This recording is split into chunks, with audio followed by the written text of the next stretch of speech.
Hey y'all, hey! This is Shanti coming to you with another video here on my channel with Transparency. Today, I want to talk about why we even attract the narcissist. What's the reason for them coming into our lives? Why did they have to choose us as prey to prey on to be able to do all these horrible things to? And the truth of the matter is, I know you guys are gonna like kill me, but it's our fault. It's our fault. We attracted this narcissist because our boundaries were not strong. We were not sticking to our core values. And we either didn't have any non-negotiables for dating, or we lacked on those non-negotiables when it came to this particular person, right? So a narcissist comes into your life to challenge you, to challenge every single boundary that you have set, every single barrier that you have put around you to protect yourself. A narcissist will come to try to knock them down or knock them down. So I'm just gonna get right into it. When I first met the narcissist, my boundaries I thought were strong. You feel me? I thought they were there. I thought that I had did the work. I thought that I had did the healing work. I thought that, I was able and ready to date. I thought that I was going to be able to pinpoint someone like this. But at the time, I didn't even know what a narcissist was. I didn't know that a narcissist can come to your life and totally rip the rug from under you and tear your life completely apart, limb from limb, ripping it like it's paper. I did not know that until I encountered my own narcissist in my life. So the boundaries that I'm talking about, we have to set stronger boundaries. Certain things people should not be allowed to do to us. Certain things people should not be allowed to say to us. But we take that and we carry that with us, saying like, "Oh, I'm strong. I can handle it. I got tough skin." No. Sometimes, most times, a narcissist will come into your life just to see how far they can push you, how far they can push you before you crack. And then one day, it's like poking the bear. They'll poke you and poke you and poke you and mess with you and mess with you and mess with you. And then the minute you blow up, they'll tell others like, see, y'all see that? Y'all see that? I told y'all she was crazy. I told y'all he was crazy. I told y'all that he had a problem. I told y'all that she had a problem. And what they would do is they would begin to make other people around you look at you like, I've known them for quite some time, but I've never seen that side of them. Yeah, they might be crazy. Yeah, they might be losing their mind, but they don't see the poking of the bear. They don't see the narcissist and what they do to you behind closed doors. They don't see when a narcissist whispers something in your ear, and it changes your whole mood, your whole trajectory. It changes everything because of what they said. They might have said something like, "Is that what you wanted to come outside in the house with?" At first, you thought that you looked good. You was slamming. You put everything together. You had your earrings and your gold whatever going. You had your pants ironed in. You had your creases in. And they say, "Oh, that's what you wearing? Okay." And you look down like, what's wrong with what I got on? And then you'll start thinking to yourself, should I go change? Right? You start to second guess yourself, but it's just them planting seeds. So now the next time that you go to get dressed, you think, last time I wore this and they said they really didn't like that color on me. So let me switch it up and do something else to try to keep them happy or not let them feel like whatever. Now you're changing your own individuality without them even saying just that one line to you. You're changing your whole way of being. You're changing your whole way because you don't want to hear anything bad from the narcissist. You don't want to even get into an argument with the narcissist based on, whatever the situation is. I just use clothes as an example. But it can be anything. It could be money. It could be the children. They could gaslight you about a lot of things and make you feel insecure within yourself. So this is where the strong boundaries come in. You have to have stronger boundaries because at the end of the day, who else is going to set your boundary for you? You got this person coming into your life and they're walking all over you and you have yet to set a boundary. And then when you begin to set a boundary, yes, they will get mad because you didn't have that boundary at first. Now you're switching up. Now you're changing. No. You're growing. You're shifting. You're no longer going to allow someone to walk all over you because you're starting to set boundaries. So don't let them try to get in your mind to tell you, "Oh, you changing. Oh, I knew you was going to change up. I knew you was going to switch up." Nah, I'm not switching up. I'm growing. Nah, I'm not switching up. I'm just not going to allow you to mistreat me anymore. Nah, I'm not changing up. Don't allow them to shift your mindset back to that, because what they would try to do is make you go back to that weak person that you once were when they met you. And I'm not calling you weak as an individual. I'm calling you weak as in your spirit, because this is a spirit to spirit interaction here. Everybody thinks that the narcissist is physical. Yeah, physical things happen. But this narcissist was sent into your life because it's spiritual. It's some spiritual lessons that you have to be taught. And they're going to teach you. It's probably going to take you a while to learn. I know for me, I had to be brought all the way down to the bottom because my loyalty was so strong. I thought, nah, he wouldn't do that to me. I've done so much. I've been so good. I've done these things, and I've been there when this, and I've been there when that. Nah, they would never play me. They would never down me. They would never disrespect me. Lies. Lies. You hear me? What they're going to do is try to get in good with you to make you feel comfortable. And once you feel comfortable, snatch, the rug comes from under you. And then you're on the floor, but you're holding your head, and you're like, how did I get here? How did I get here? Like, what made me fall so far from grace? And they just have a clever way of doing that, so they are pulling you down, and you don't even know that you're going down until you're down. The next thing is your values. Some of us start dating narcissists and it's totally against our values. This person does not believe in God. They don't pray. They don't do, meditation and some of the things that I'm just naming some things that I do. And yet I'm attracted to them in the physical nature, not understanding that in the spiritual nature, they are not for me at all. But what my eyes saw, I wanted. What my eyes saw, I began to lust after. And we have to be careful about that lust and love factor, because we confuse lust and love all the time, and we find ourselves in situations that we thought was love and it actually was lust. But we have to be mindful that everybody doesn't have our best interest. Everybody is not here to love us. Everybody is not here to be a good person to us or to have a good time. Some people come into our lives to teach us a lesson, and that means they're going to teach us in a negative way. They're going to show us exactly why we should not lean and trust people like that, and why we should give people the opportunity to show themselves and who they are. A narcissist will show you they can hide who they are, man, y'all, for years.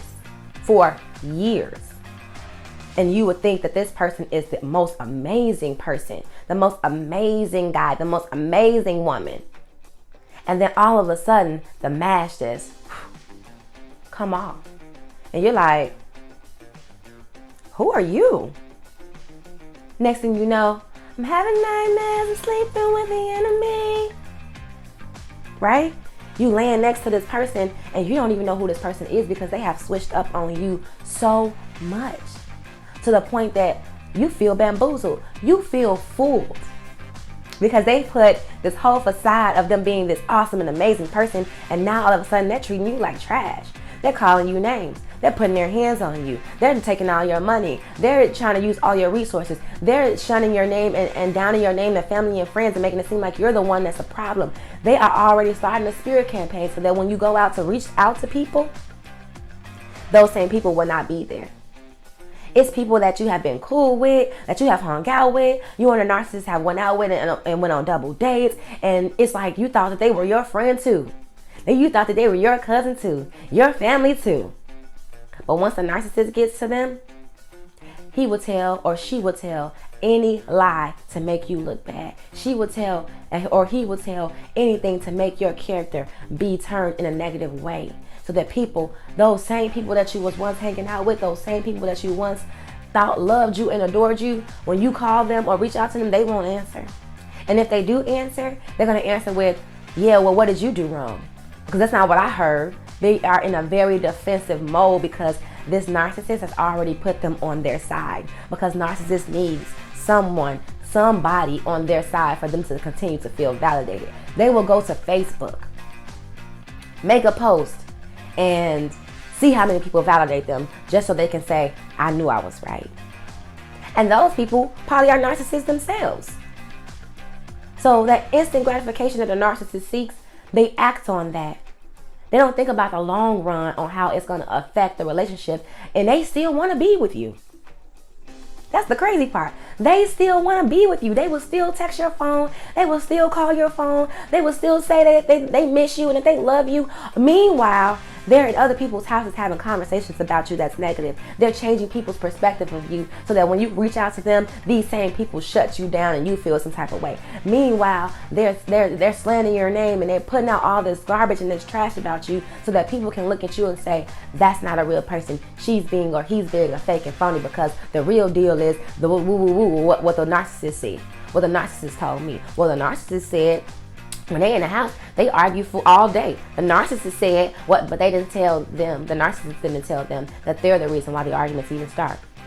The narcissist didn't tell them that when they had made the phone call with you yelling to the top of your lungs in the background, that they had just pushed you and hit you and made you feel some type of way before they got on the phone and was like, can you be quiet? I'm on the phone. Can you be quiet? I'm on the phone. It's only for that other person on the other line to hear you out your body.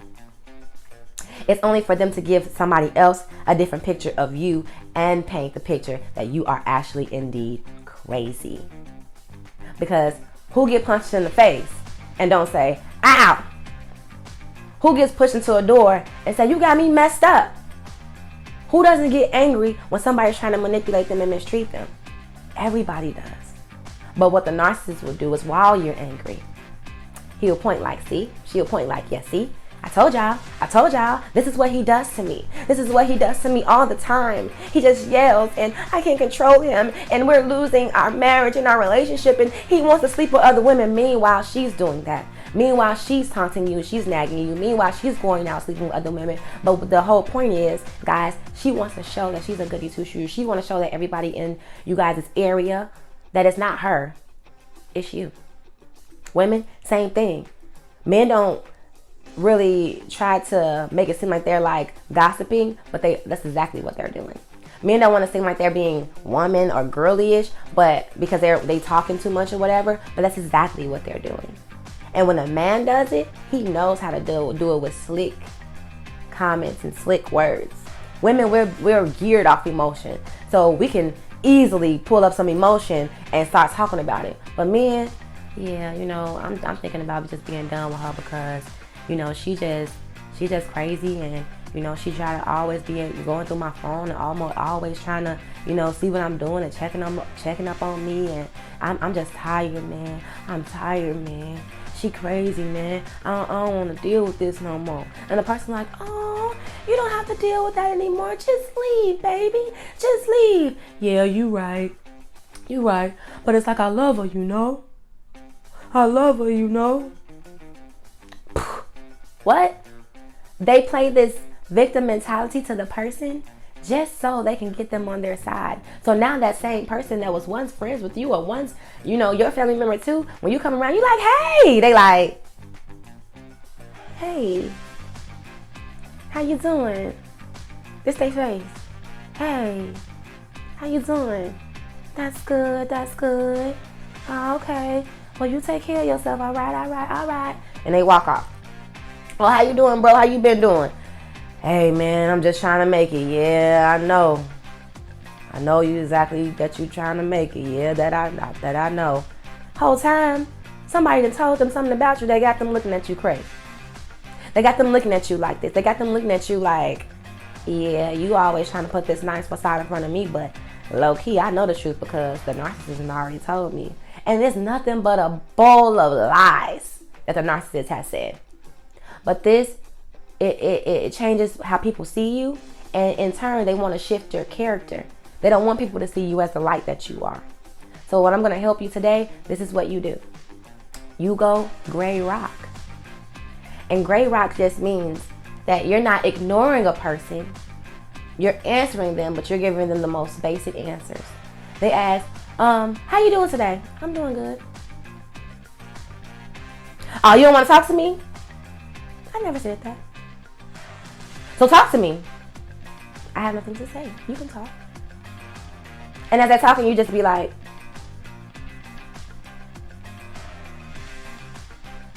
because what they want is your energy.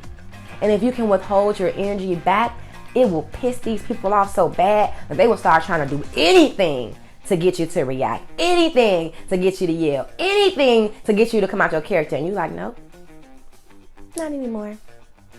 You can't no longer bring that side out of me. I'm no longer going to give you my energy. I'm no longer going to give you that power to have over me. I'm no longer going to sit here and yell to the top of my lungs and let you make me think that I'm crazy. I'm no longer going to go hoarse by trying to prove a point to you, because obviously there is no point to be proven. And you gray rock them. Yes, no answers, maybes, maybe. Sometimes you don't even got to answer the phone. But you know what's going to come next is, you ain't answering the phone. What was you doing? What was you doing? What was you doing? And that, it plays off what they're doing. They're projecting onto you because you ain't doing nothing. What are they doing to make them think that you're doing something? See what I'm saying? So we have to be mindful of these narcissists. We have to be mindful of the trickery that they play. They come into our life to teach us to set stronger boundaries. And what I mean by this is, everybody always get mad at me when I say this, but you attracted the narcissist because there was some healing and growing that you needed to do. There were some boundaries that you needed to make to be strong, and they were not strong. There are some core values that you didn't have in place. Now that you have encountered the narcissist, now that you're overcoming or you're going through this, you kind of see where you lacked, where your boundary was a little loose, where your boundary was a little lack at. And you tighten up on those boundaries, and you tighten up on those things. And next thing you know, the narcissist is saying you change. Next thing you know, the narcissist is getting mad at you, sending you paragraphs and paragraphs, and you're not even responding. Why? Because you have set the boundary. They can no longer be able to mistreat and misuse and abuse you. You have set the boundary. The most important thing with a narcissist, set the boundary. Do not let them come in and be able to continue to do you the way that they've been doing you. And they abuse you in all forms.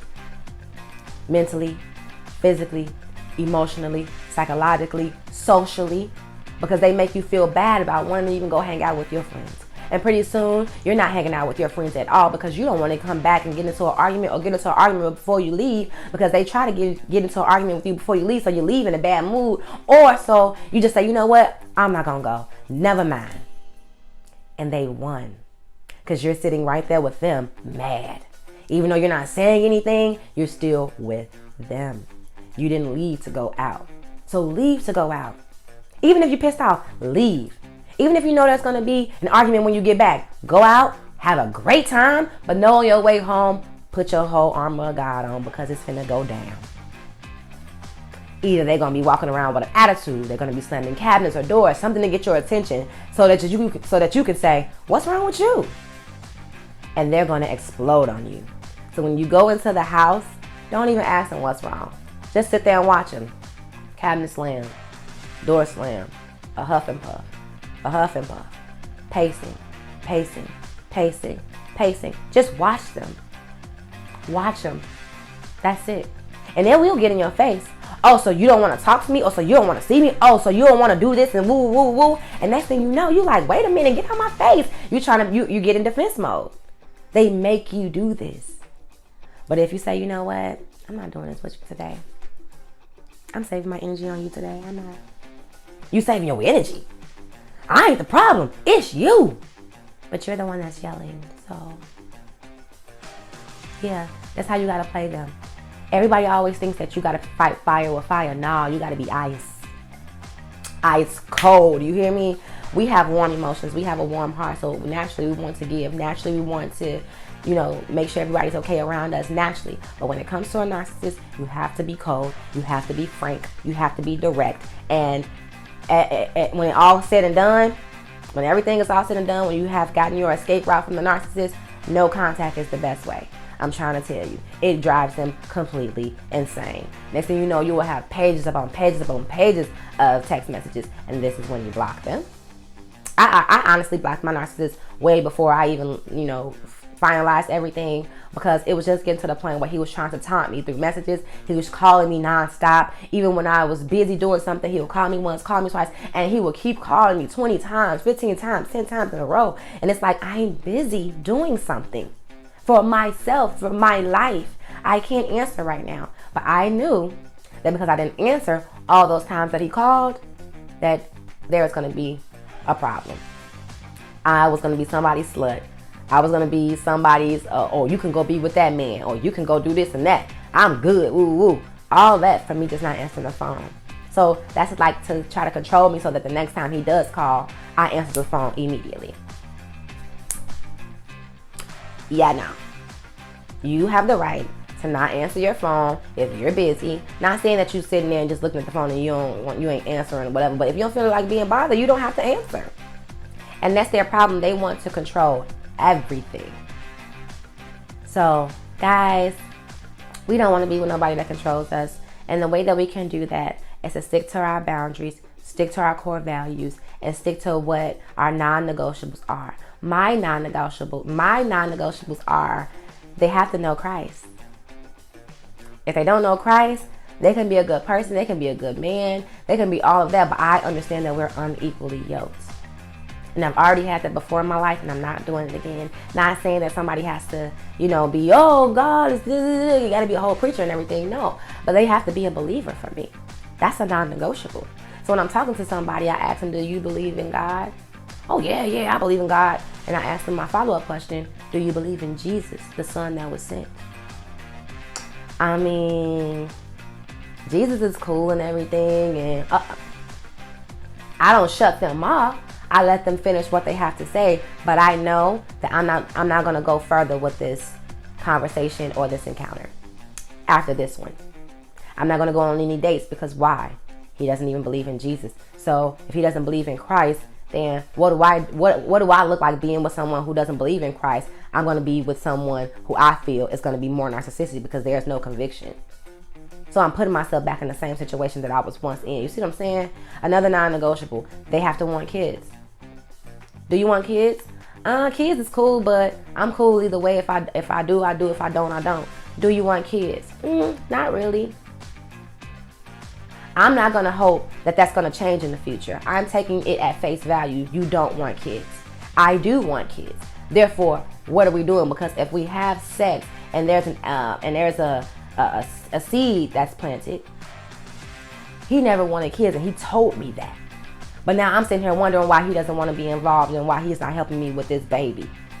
See what I'm saying? Non-negotiables, we have to stick to them. And stick to them with our full guns blazing, whole armor on. And we have to do this with the narcissist. And when they come to you, the next narcissist that comes to you, you will already know how to pick out what's what, because you've already done that work. You've already healed from your previous narcissist. That anybody that comes to you that's narcissistic in the future, you will be able to pinpoint that they have NPD, narcissistic, personality disorder. You will be able to pinpoint, they a little bit, I don't really like that because it reminds me of this, that, and the third of my, you see what I'm saying? So you will be able to pinpoint it much better. But when you first encounter the narcissist, if you've never heard of the term, if you've never even experienced a person like this, it is going to turn your world upside down. A lot of people want to say, oh, I dated a narcissist. It's not nothing to be proud about. And if you truly dated the narcissist, you would know that you had to start from the bottom, because that's what they brought you to, in order for you to be brought all the way back to where you are. Some people don't even make it back there because they lose their minds in the process and they absolutely go crazy and end up in a mental institution or something like that because they just couldn't take it. So consider it a blessing that you're making it out, that you're making the decision to leave. And let me just leave you with this last thing. You cannot just leave a narcissist. You have to have a plan. You have to have a plan of action. You have to be doing things already, lining yourself up for the escape. And most importantly, you have to pray to God, because only He knows the escape. Only He knows how you will be freed from this situation. Only He knows how you will be able to get out. Because some narcissists are fatal attraction narcissists, which means if I can't have you, nobody can. And they will seek to try to pop up on you. Some of them will even try to harm you because they know that you're moving on. So you have to be strategic. This is very, very, very important. You have to be strategic because these people will seek to destroy you. These people will seek to not have your best interest in mind. They don't care about you having to get to work. They will ruin your car. They don't care about you losing your job and you have children. They will call your job and lie on you and make it seem like you do all type of drugs and all other stuff. They don't care once you don't want to be with them. They take that as a huge blow to their ego. And don't let you do no contact. Don't let you be doing gray rock. You are really, really tagging into that self-esteem. Now, I'm going to help you guys, but I don't want y'all to try to use these tactics on narcissists to try to get them back, because there is no such thing. Why? We're not built like them. We will only go so far in our pettiness. Some of us We'll only go so far in our pettiness, but we won't hurt a person as far as killing them. We won't try to make them buckle at the knees to the point where they can't even survive or they have a mental breakdown. We know how far, some of us are very petty, but we know how far to go with the pettiness. We know when we're taking it too far. Some of us have an attitude problem or an anger problem that we sometimes go over, our pettiness, but at the same time, most of us have self-control not to want to hurt or harm somebody to put them in the ground and make them be 6 feet under. Narcissists, they don't care. They have an ego, and as big as their ego is, that will determine how high they will go on the pettiness and how high they will go on the fatal attraction in order to stop you from achieving your goals, in order to stop you from really showing the people that they smeared your name to that you're not the person that they said you were. In fact, you've leveled up. In fact, you've grown up. In fact, you're growing and glowing, and they don't like that. So you're going to start getting unwanted calls, private calls, unsolicited calls. You're going to start getting messages on Facebook posted about you. You're going to start getting lies slandered about your name. Anything to assassinate your character, they're going to try to do it when you tell them that you're done. But don't tell them that you're done until you have your escape route executed and already thought about, already planned through. You've already been saving up money. You've already been, changing policies and moving some things around. You've already been doing that while you're there in the midst of the hell that you're going through.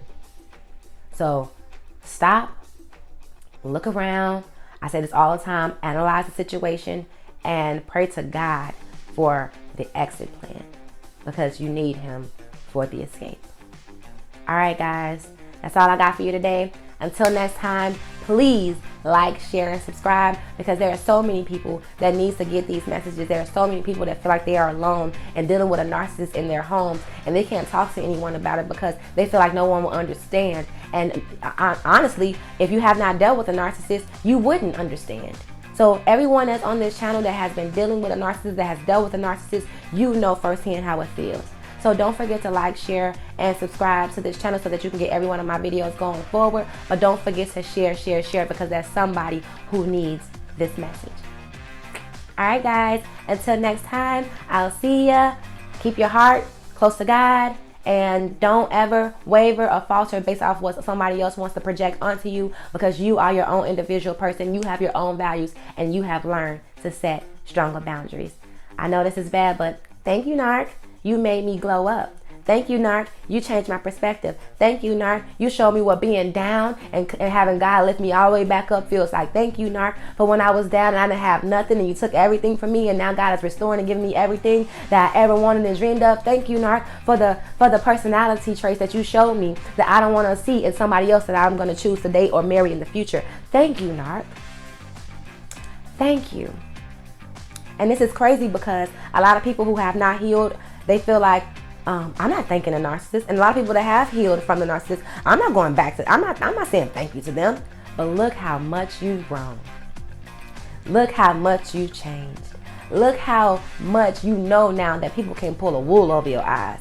Look how much you know now when it comes to dating and what to look for. Look how much you know now about the narcissist. The personality disorders. Don't get me wrong, all of us have narcissistic traits in us. Some of us just have lower volumes and some of us have way higher volumes that put them over the edge to be a covert narcissist and all these other different characteristics. But I challenge you today to look at how much you've grown and say, yeah, that was a horrible experience, but I learned so much from it that I will take with me for life. I know I did. I know I did. So at the end of the day, you have to take the lemons and make lemonade. All right, guys. Until next time, I'll see ya. Bye.